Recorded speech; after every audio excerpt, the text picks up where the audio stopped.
আসসালামু আলাইকুম এভরিওয়ান। আলুর খাস্তা বা কচুরি খেতে খুবই মজা, আর বানাতে লাগবে মাত্র একটি আলু আর 1 কাপ ময়দা। এই দুইটি উপকরণ দিয়েই এই নাস্তাটা খুব সহজেই তৈরি করে নিতে পারেন। আর এই কচুরিগুলো তৈরি করতে সময়ও লাগে খুবই কম, মাত্র 10 মিনিট সময় ব্যয় করেই বিকেলের নাস্তা অথবা বাচ্চাদের টিফিনে এই কচুরিগুলো তৈরি করে দিতে পারেন। আর চাইলে অতিথি আপ্যায়নেও খুব সহজে এই কচুরিগুলো তৈরি করে পরিবেশন করতে পারবেন। আর এই কচুরিটা খেতে অন্য যে কোনো নাস্তার তুলনায় অনেক বেশি সুস্বাদু হয়, তাই অবশ্যই একবার বাসায় ট্রাই করে দেখবেন। চেষ্টা করেছি সবচাইতে সহজ পদ্ধতিতে তৈরি করতে। ভিডিওর কোথাও একটু যদি ভালো লাগে অবশ্যই চ্যানেলটি সাবস্ক্রাইব করে রাখার অনুরোধ রইল। কচুরিগুলো তৈরি করতে প্রথমেই এখানে নিয়ে নিচ্ছি 1 কাপ পরিমাণ ময়দা। চাইলে এখানে আপনারা সাদা আটাটা ব্যবহার করতে পারেন। লবণ দিয়ে দিচ্ছি 1/4 চা চামচ, চিনি দিয়ে দিচ্ছি 1/2 চা চামচ, 1 টেবিল চামচ সয়াবিন তেল দিয়ে খুব ভালো করে ময়দাটাকে মেখে নিচ্ছি। একটু সময় নিয়ে ময়দা এবং সবগুলো উপকরণকে ভালো করে মিশিয়ে নিতে হবে। ময়দার সাথে তেলটাকে এভাবে খুব ভালো করে মিশিয়ে নিলে সেক্ষেত্রে অনেকক্ষণ পর্যন্ত এই কচুরিগুলো মুসমুসে থাকবে। সামান্য একটু ময়দা নিয়ে এইভাবে মুট করে দেখতে পারেন। যখন দেখবেন এইরকম একটা কনসিস্টেন্সিতে চলে আসছে, তখন বুঝতে হবে তেল এবং ময়দাটাকে খুব ভালো করে মেশানো হয়ে গিয়েছে। এখন পরিমাণ মতো কুসুম গরম পানি দিয়ে একটা ডো তৈরি করে নিব। প্রতিদিন বাসায় রুটি তৈরি করার সময় যেইভাবে আমরা ডো তৈরি করি সেই একই প্রসেসে আমরা ডোটা তৈরি করে নিব।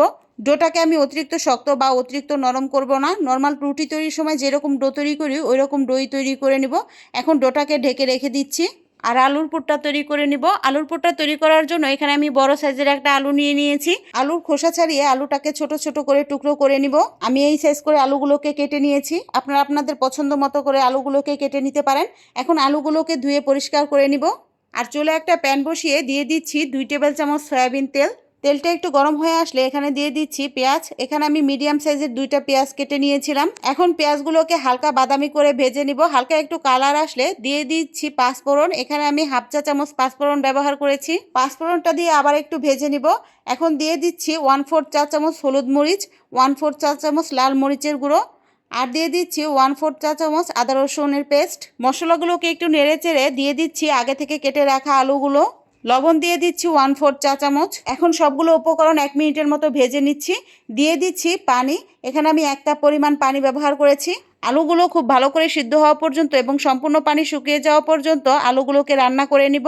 আর মাঝে মাঝে ঢাকনাটা খুলে একটু নেড়ে চেড়ে দিয়েছি যাতে নিচের দিকে লেগে না যায়। এখন দিয়ে দিচ্ছি কাঁচামরিচ। এখানে আমি 2টা কাঁচামরিচ দিয়েছি। ধনেপাতা দিয়ে দিচ্ছি 1 টেবিল চামচের মতো। আরও প্রায় 2 মিনিটের মতো রান্না করে চুলার জালটা অফ করে দিচ্ছি। এখন নিয়ে নিচ্ছি ময়দার ডোটা। ময়দার ডোটা এ পর্যায়ে অনেকটাই সফট হয়ে এসেছে। এখান থেকে কিছুটা ময়দা নিয়ে লেচি কেটে নিচ্ছি।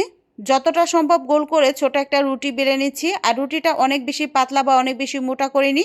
নিশ্চয়ই দেখে রুটির পুরুত্বটা বুঝতে পারছেন। এখন দিয়ে দিচ্ছি তৈরি করে রাখা আলুর পুর।